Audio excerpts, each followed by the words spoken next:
Hello guys, welcome to my channel. The less is more. So today we will discuss not an editorial but editorial in line with the history, and it is from Indian Express. Okay, so let's start that new headline and the discussions that we have picked up for today. So IPC's history. In 1837, how Macaulay cracked the code. Home Minister Amit Shah surprised the nation on August 11, the last day of the monsoon session, by introducing three bills in Lok Sabha to overhaul the country's criminal justice system. The minister told the House that the colonial mindset of giving punishment rather than justice was at the foundation of our criminal laws. According to the government, the three new bills to replace the Indian Penal Code of 1860, the Indian Evidence Act of 1872, and the Code of Criminal Procedure of 1973 will simplify procedures, make the laws relevant to the contemporary situation, and provide speedy justice. At the center of our criminal justice system is the 164-year-old IPC, which defines crimes and prescribes their punishment. The architect of this law was an English lawyer, Thomas Babington Macaulay. He once described his legal experience as being limited to convicting a boy of stealing parcel of cocks and hens. But Macaulay had a sharp mind, studied law at Cambridge, and was interested in politics. His writings brought him into public focus, and senior politicians offered him a pocket borough seat. As a result, Macaulay became a member of the House of Commons in 1830 at the age of 30. In 1833, the UK Parliament debated the Charter Act, a law which would fundamentally alter the functioning of the East India Company. It added a law member to the Governor General's Council with the requirement that the individual was not employed by the company. Participating in the debate, Macaulay made a passionate plea for a uniform code of laws for India. He thought the basis for such a code should be uniformity where you can have it, diversity where you must have it, but in all cases certainty. He said such a code was the only blessing which absolute governments are better fitted to confer on a nation than popular governments. And then in the same breath, he made a pitch for the job of the law member.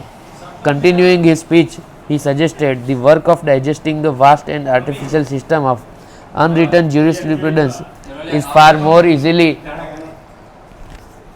performed and far better performed by few minds than by many. Macaulay knew that the future held limited political prospects for him, and an India position would help his financial situation. Writing to his sister a month after his speech, he confided that he was sure of being offered the role of the law member. He went on to state, "The advantages are very great. The salary is £10,000 a year. I am assured by persons who know Calcutta intimately that I may live in splendor there for 5,000 a year and may save the rest of the salary with the accruing interest. I may therefore hope to return to England at only 39, in the full vigour of life, with the fortune of £30,000, a larger fortune I never desired." Macaulay arrived in India in 1934 and started work as a legislative member of the Governor General's Council. As a law member, Macaulay championed press freedom and the removal of privilege enjoyed by the British settlers, appealing straight to the Supreme Court at Calcutta. He also pushed for Western education in English for the country. The Charter Act also established a law commission, and he was appointed its chairman. It is in this position that he embarked on consolidating and codifying the criminal laws of India. India was an ideal canvas for the codification of criminal laws. A mix of Hindu, Muslim, and British laws was applicable across the country. Then there was the problem of the same crime having a different punishment depending on whether it took place in the presidency of Calcutta, Madras, or Bombay. Compounding the problem was that the British lawmakers had not codified their criminal law, so there was no template to follow.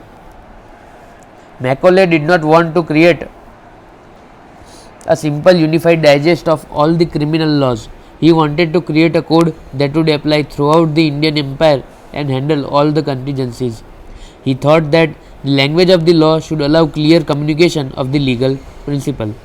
The law commission had 5 other members.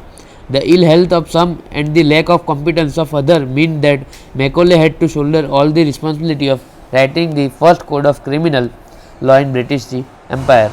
The code that he produced was clear and concise. Its highlight was that it explained the legal provisions by example and illustrations, a practice still used by modern drafters. Macaulay was a bibliophile and at one time had over 4,000 books. A book on his life and letters highlights how Macaulay weaved his interest in an illustration to explain the crime of theft. A, being on friendly terms with Z, goes into Z's library in Z's absence and takes away a book without Z's express consent.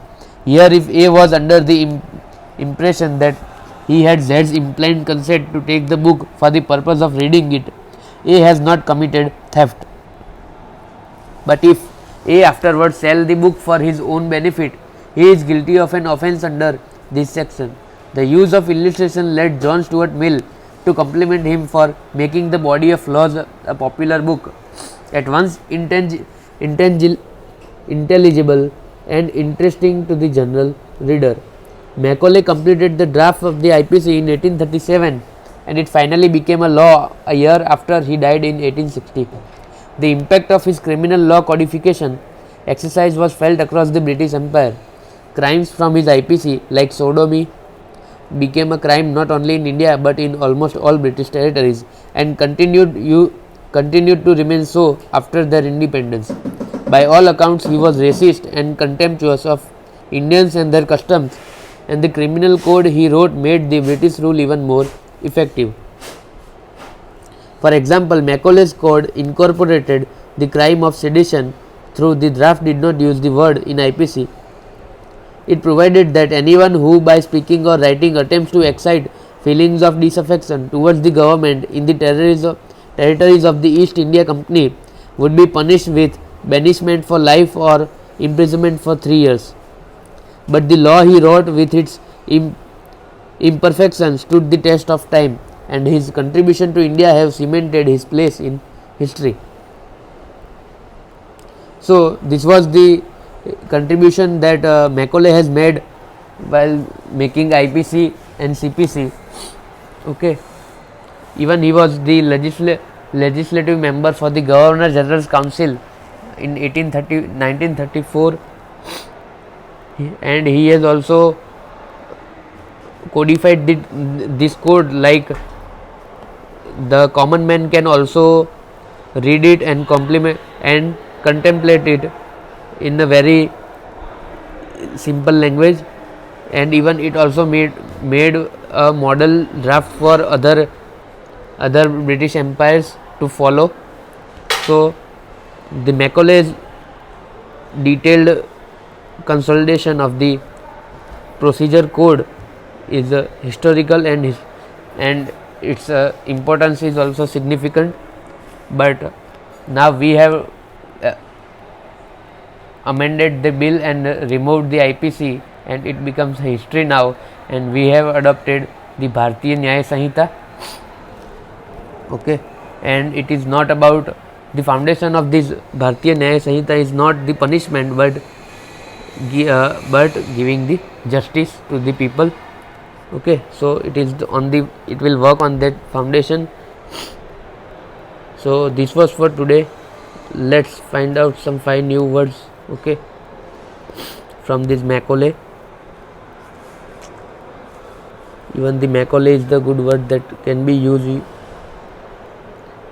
Macaulay, architect of this law, Thomas Babington Macaulay.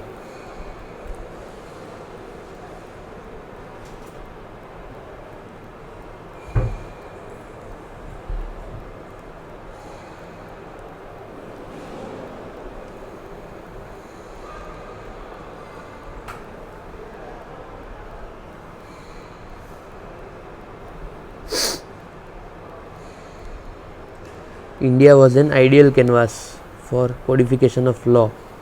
Ideal canvas.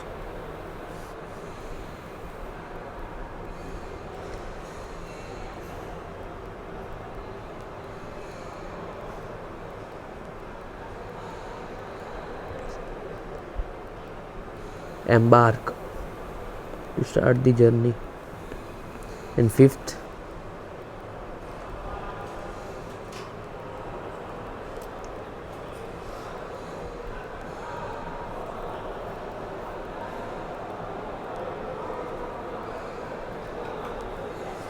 excite feelings of disaffection.